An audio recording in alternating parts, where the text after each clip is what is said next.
Am I doing it right? Hello, class! Hi! Did you enjoy No Homework? Thank you to the students who did the crossword puzzle. A small number of students did the crossword. So, if you sent me an email or if you did the crossword on Google Classroom, you will get a piece of candy as a reward. So, good job. I'm wondering what candy you like. Because we took a break last week, I think we are ready to learn something new today. Today we will learn about rising action. Rising action. Also, we will learn more about plot structure, and why it is important. All popular books, movies, and TV shows have a well-organized plot structure. Think of your favorite book. Your favorite book has a plot that the author had to think about carefully. Each author has to create a plot for their story. Boring, bad stories do not have a good plot. They are boring and people do not want to read them. Do you want to write a boring story? No. No one, no person likes boring stories. In our English class, we will write very interesting stories. So we will learn more about plot. Let me show you. This is our plot structure diagram, correct? What have we learned on this paper? We have learned about the introduction. When you read the introduction of a book, you learn about two important things. What are they? Do you remember? When you learn about the introduction, you learn about, number one, the setting of the book, which is the location of the story and the time it takes place, like present, past, or future. And in the introduction of a story, we also learn about the main characters. Most importantly, who is the narrator. So in the class, we have already read the introduction of Fortunately the Milk.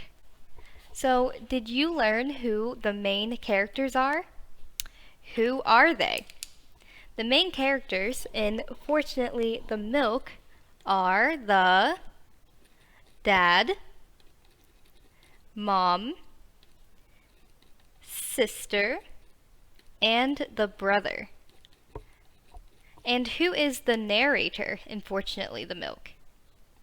The brother, yes. The brother is telling the story. The brother is the narrator, and he is telling the story. Okay, and also in Fortunately the Milk, in the introduction, did we learn the setting? Where does this book begin? Its location is in the country of England, right? Very specifically, it is in this family's house. So, family house. And what is the time of this story? The time of the story is present time. It is happening in the present. Great! Now we understand this introduction well. Wow, we have learned the first step in writing a plot structure. Good job! For homework, we will work on our introduction for your amazing stories. Remember that the plot structure is the map of your story. It tells you where to go in your story. It is a guide so your story doesn't get lost and confusing. It is a map with directions. The plot structure has a starting point and an ending point. This point is the beginning of the story, and this point is the end of a story.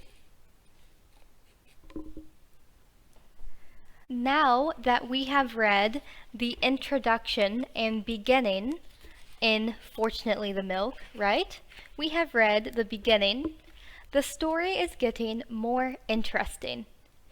In the book, the dad is telling his children this crazy story about what happened to him when he went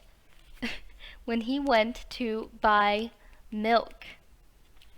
What has happened so far? Let's review. In the story, the dad, after buying milk, he has been abducted by aliens. He traveled back in time. He fell into the Caribbean Sea and almost drowned.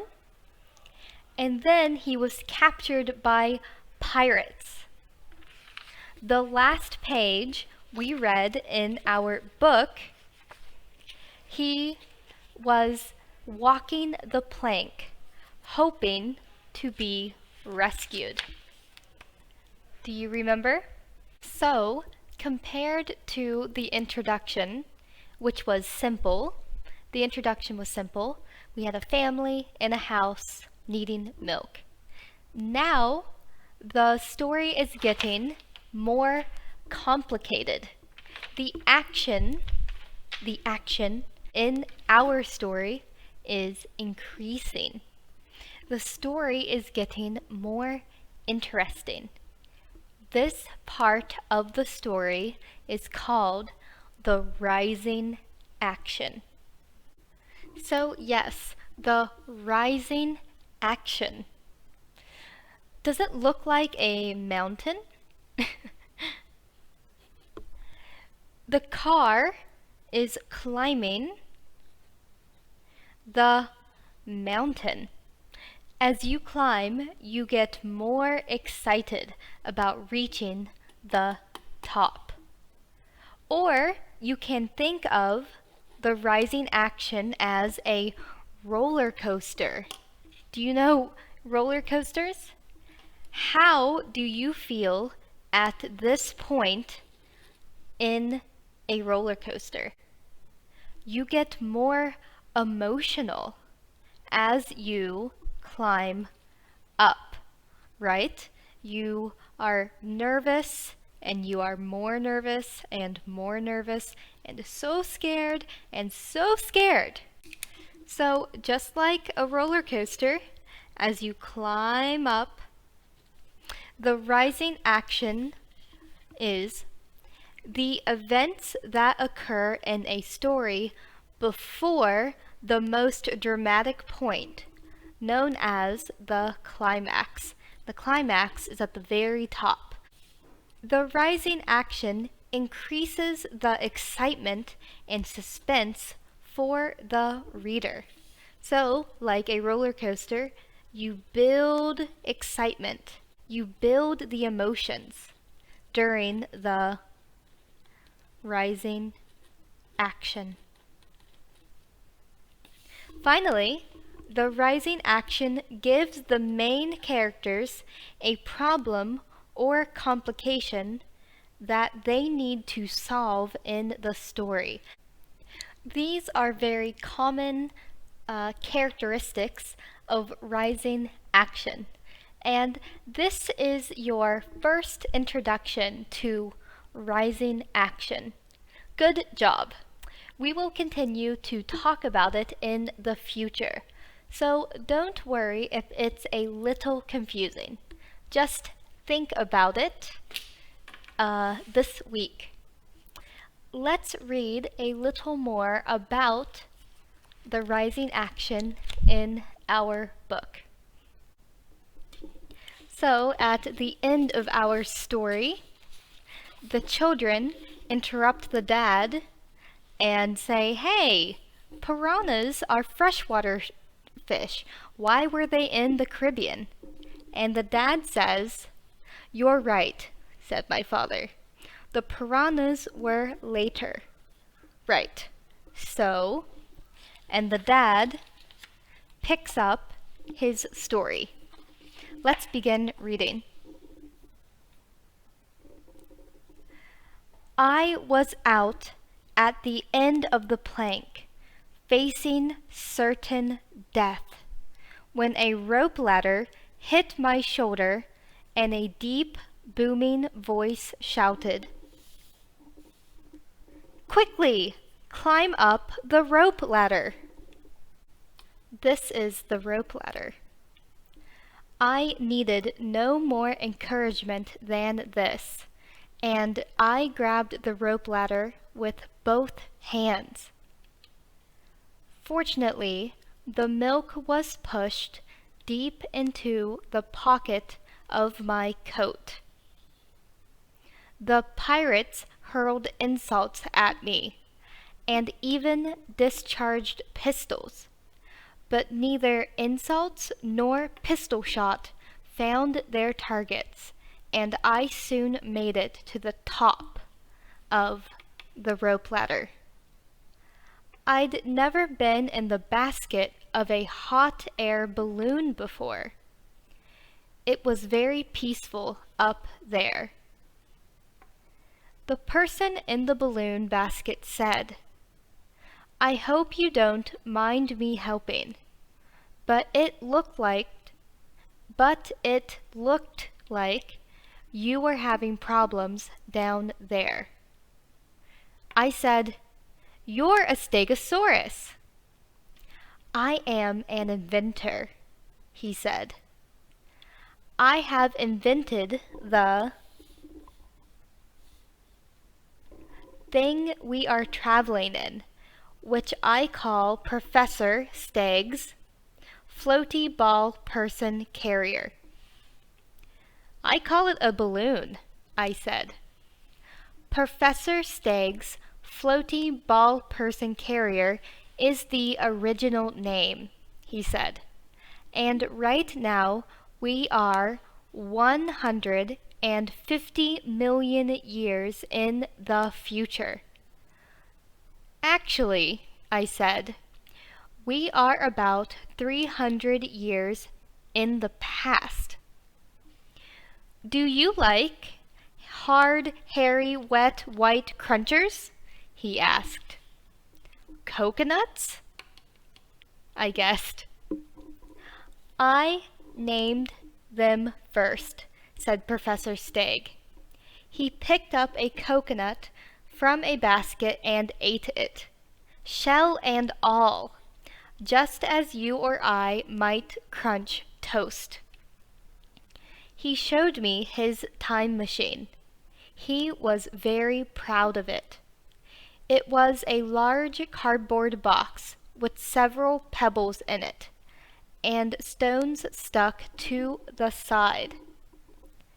There was also a large red button. I looked at the stones. "Hang on," I said. "Those are diamonds, and sapphires, and rubies." Does this picture sound familiar? Look at the cover of our book. This is the big red button.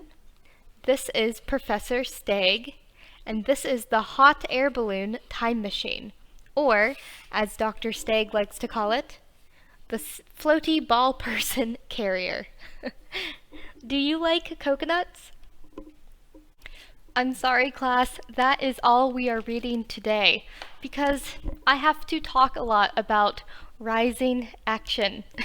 I'm sorry. Next video, our final video, we will read more. Let's talk about homework number 7. In homework number 5, you did such a good job coming up with your plot ideas. Your stories are going to be so cool! For homework number 7, I want you to choose one idea from your normal plus not normal homework. So choose one idea about your normal activity becoming weird and exciting. This is the plot of your creative writing story. This is the plot you will use to write your story in class. So choose your idea carefully. For homework today, this week, we will focus on the setting and introduction of your creative writing story. So after you choose a normal plus not normal plot idea, think about who will be the main characters of your story. Importantly, who will be your narrator in your story. Also, think about the setting of your story. The setting can move, right? Like, in this story, the beginning setting is in England, at the family's house. But now, where is the man? He is up in the air in a balloon. So, the setting can change. So for homework, just tell me, where will your story begin? What is the location of your story? I recommend choosing a location you know and can describe easily. So choose a setting that you are familiar with. Choose a location that you know well in real life. The setting is also the time in a story, right? To also make writing your story easier, we will begin our story in the present time. In summary, for homework, please tell me your final normal plus not normal plot idea. The plot will be about a normal activity becoming weird and exciting. So choose one plot idea from homework number 5. Number 2, who will be the main characters in your story? Importantly, who will be the narrator of your story? Who will be telling the story? Number 3, what is the location of your story? Tell me many details about your location. Also, the answers to the homework do not have to be perfect. These are just ideas, a brainstorm. So please use complete sentences and tell me as many details as you think about your main characters and the location of your story. Finally, number 3 is the time of your story. But the time of all of our stories will begin in the present. Please look at Google Classroom for an example of this homework. Okay, class, how was the lesson today? Thank you so much again for watching it and doing your work and thinking about your creative writing story. I will see you next time. Have a great week. Thank you. Bye. Bye. Bye.